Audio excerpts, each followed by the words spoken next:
इसके बाद राजा को रानी की दूसरी चिट्ठी मिली कि अगर उसके छोटे बेटे को उसके पास नहीं भेजा तो उसकी सेना उसके देश पर हमला करने के लिए तैयार है। वह उसके राज्य को, उसके परिवार को और उसे भी नष्ट कर देगी। छोटे लड़के को मारने के आदेश देने से राजा पहले ही बहुत दुखी था, तो उसने मंजिले बेटे की तरफ देखा और बोला, अब क्या करें? उसे हम कैसे बताएं कि वह मर चुका है? और तुम्हारा बड़ा भाई भी घर क्यों नहीं आया? मंझला लड़का बोला, ठीक है, मैं जाता हूं, मैं देखता हूं कि क्या बात है।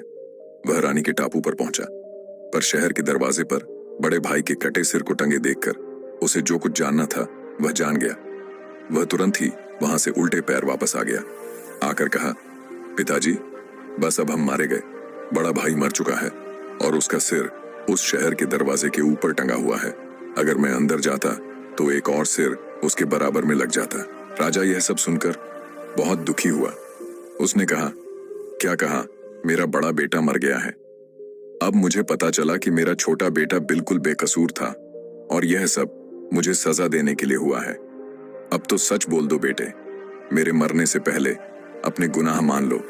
मंझला बेटा बोला, इस सब के लिए हमारी पत्नियां जिम्मेदार हैं। पिताजी, हम कभी सोती हुई रानी के टापू पर गए ही नहीं। छोटे भाई की जादुई पानी की शीशी को हमने एक साधारण पानी की शीशी से बदल दिया था। रोते हुए, चिल्लाते हुए और अपने बाल खींचते हुए राजा ने उन सिपाहियों को बुलाया और उन्हें उस जगह में ले जाने के लिए कहा जहां उन्होंने अपने छोटे बेटे को मारा था। यह सुनकर सारे सिपाही और भी ज्यादा परेशान हो गए, क्योंकि उन्होंने तो छोटे बेटे को मारा ही नहीं था, उसे छोड़ दिया था और अब वह ना जाने कहां होगा। राजा समझ गया कि दाल में कुछ काला है। उसके मन में एक आशा जागी।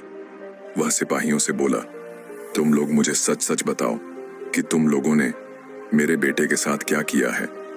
मैं तुम्हें वचन देता हूं कि मैं तुम लोगों को माफ कर दूंगा। तब सिपाहियों ने राजा को कांपते हुए बताया कि उन्होंने राजकुमार को मारने का उसका आदेश बिल्कुल नहीं माना और उसे छोड़ दिया था। राजा के आश्चर्य का ठिकाना न रहा और वह खुशी से पागल सा हो गया। फिर राजा ने मुनादी फिरवा दी कि जो कोई भी छोटे राजकुमार को राजा के पास जिंदा लेकर आएगा उसे भारी इनाम दिया जाएगा। छोटा राजकुमार वापस आ गया। राजा और उसके दरबारियों की खुशी का ठिकाना न रहा। एक बार फिर वह सोती हुई रानी के टापू की तरफ चला। वहां उसका बड़ा भारी स्वागत हुआ। रानी बोली, छोटे राजकुमार, तुमने मुझे और मेरे आदमियों को आजाद किया है, नई जिंदगी दी है। अब तुम ही मेरे पति और इस टापू के राजा बनोगे। इसके बाद कई हफ्तों तक उस टापू पर खुशियां मनाई गई, जिनकी वजह से उस टापू का नाम आंसुओं के टापू की बजाय खुशी का टापू हो गया। दोस्तों, आपको हमारी ये कहानी कैसे लगी, ये हमें कमेंट करके जरूर बताएं।